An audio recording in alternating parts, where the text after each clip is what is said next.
Hello Hassan, this is Luc Thibault speaking. So for you and the others that may be interested, here's a little segment on the um, MXS-R, very hard to pronounce. I was looking at the wing to pronounce it.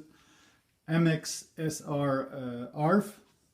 So back from the field today, my first advice would be to really tune the engine on the bench and complete the braking period with the engine on the bench. Something I was not patient enough to do, so I finished the braking on the plane, and unfortunately the motor was running a bit rich, and I had to do a very hard landing. So the end result today is that I have to repair my undercarriage.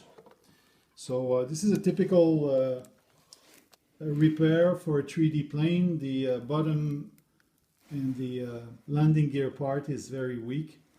So I will basically need to cut a new plywood part like this one and just fix it. And I should use carbon fiber tubing. I might use copper tubing instead. I'm not sure. But it's going to be very solid. So the ARF is a very good quality and quite solid. This is a pilot I've added, of course. And if you look inside the ARF, it's a typical plywood and balsa type of ARF, but very well built. I had to reinforce, as you can see, the rudder portion here. I've added a little bit of plywood. But basically it was quite strong.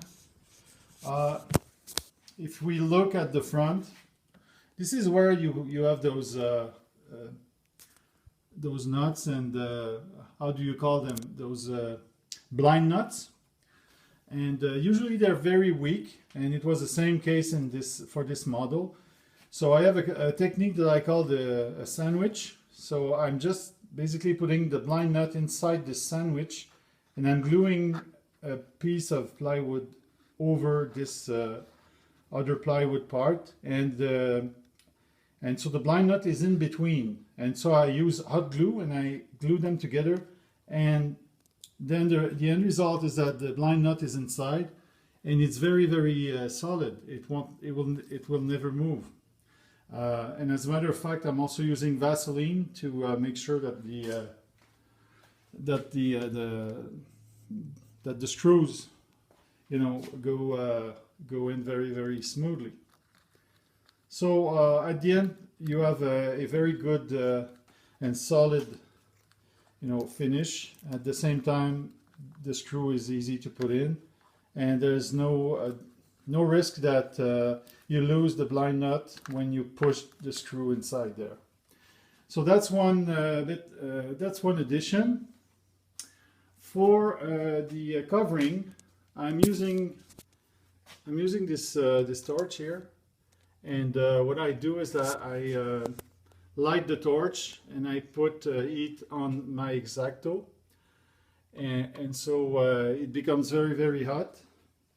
And then when I have to cut the covering, like here, I will use the X-Acto that was heated, and so I cut the covering very smoothly, and then I push it inside, and I use the hot iron and I put it inside and make it sure it's very neat and well done.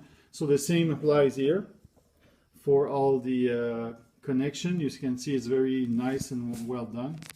So the same technique, you really make sure that you push the cover inside. And I did the same for the wings. If I look at the wings, same technique. If you look at the sides here, so I've pushed the covering inside and used the X-Acto to cut it.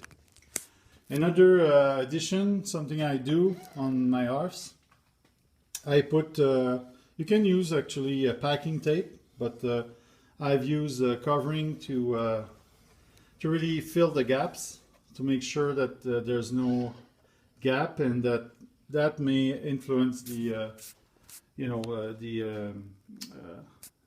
the performance of the plane.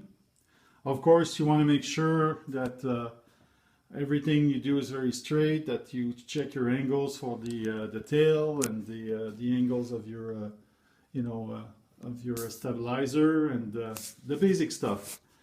But in a nutshell, that's the kind of attention I provide to my ARF when I build them.